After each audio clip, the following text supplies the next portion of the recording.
नमस्कार। मैंने कहीं पढ़ा था slow is fast and fast is slow. इसका क्या मतलब है? कई बार हमें लगता है कि जो हमारे को सोल्यूशन मिल रहा है वो बहुत फास्ट और हमको इसके ऊपर चलना चाहिए, बट बहुत बार एक्चुअली में क्या होता है, जो स्लो दिख रहा होता है वही फास्ट होता है। एंड मेडिकल साइंस में या आयुर्वेद में कैसे वर्क करता है, बहुत बार लोगों को कहते हुए सुना है कि आयुर्वेदिक ट्रीटमेंट स्लो है, इसमें टाइम लगता है।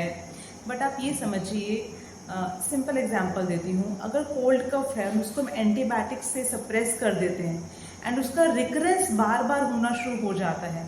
साल में आपको 4 अटैक्स पड़ते हैं, फिर 6 अटैक्स पड़ते हैं, फिर एवरी मंथ आपको होना शुरू हो जाता है, तो वो फास्ट है या स्लो है? वहीं अगर आयुर्वेदिक ट्रीटमेंट आप लेते हैं तो हम उसको 2 पार्ट में ट्रीटमेंट को डिवाइड करते हैं। फर्स्ट थिंग, जो आपका एक्टिव इन्फेक्शन है उसको ट्रीट करते हैं, जो ऑलमोस्ट सेम डेज देता है, बहुत जल्दी भी काम करता है as compare to allopathic medicine या एंटीबायोटिक्स। उसके साथ हम इम्यूनिटी बूस्ट करने के लिए आपको ट्रीटमेंट देते हैं ताकि आपको दोबारा नहीं हो। तो जब आप एक बार ट्रीट होते हैं तो आप पूरा साल आपकी टेंडेंसी बहुत मिनिमल हो जाती है, या फिर अगर होता भी है तो उसकी जो इन्फेक्शन के जो डेज हैं या उसकी इंटेंसिटी है वो कम हो जाती है। दूसरी तरफ आप ले लीजिए diabetes, hypertension, heart disease, arthritis, name any lifestyle disorder, अगर आप उसका ट्रीटमेंट कोई केमिकल बेस्ड मेडिसिन से लेते हो आपको इंस्टेंट रिलीफ मिलता है। बीपी आप टैबलेट खाएंगे एकदम से नीचे आ जाएगा, पर आपको रोज़ खानी पड़ेगी, पूरी ज़िंदगी खानी पड़ेगी, एंड उसके साइड इफ़ेक्ट्स की वजह से और जो बीमारियां होंगी वो भी आपको झेलनी पड़ेंगी।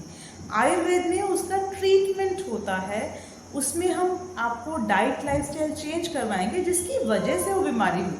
अगर उसको आप चेंज नहीं करना चाहते देन ऑल्सो आयुर्वेद पे स्विच करना बेटर है। एटलीस्ट आयुर्वेदिक मेडिसिन आप छोड़ सकते हैं, उसको छोड़ने के कोई साइड इफेक्ट्स नहीं है, उसकी डोज ऊपर नीचे आप बहुत इजीली कर सकते हैं और उस मेडिसिन के अपने कोई साइड इफेक्ट्स नहीं है। सिमिलर वे डायबिटीज़ है, डायबिटीज़ को भी आप सिर्फ एक केमिकल बेस्ड मेडिसिन लेके रोज आप लें तब वो कंट्रोल हो, या फिर कुछ ऐसा करें जिससे कि अपने आप मैनेज हो जाए और आप मेडिसिन छोड़ सके, सारी जिंदगी उन पर डिपेंडेंट नहीं होना चाहिए। आर्थराइटिस, आपने पेन किलर ले लिया, एक बार में पेन सबसाइड हो गया, कैल्शियम ले लिया, विटामिन डी ले लिया, बट व्हाट नेक्स्ट? धीरे धीरे डिजेनरेशन बढ़ता जाता है, अल्टीमेटली सर्जरी करवाना पड़ता है।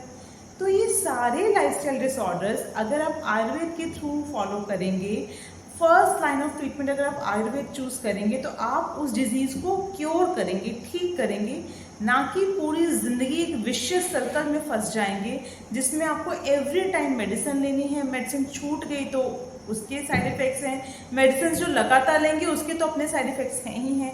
और ये हम नहीं कहते हैं, जो हमारी फार्मा बुक है जो जिसमें सारी एलोपैथिक मेडिसिन लिखी गई हैं, अगर आप उस फार्मा बुक को उठा के देखेंगे तो एवरी मेडिसिन है साइड इफेक्ट, एवरी मेडिसिन।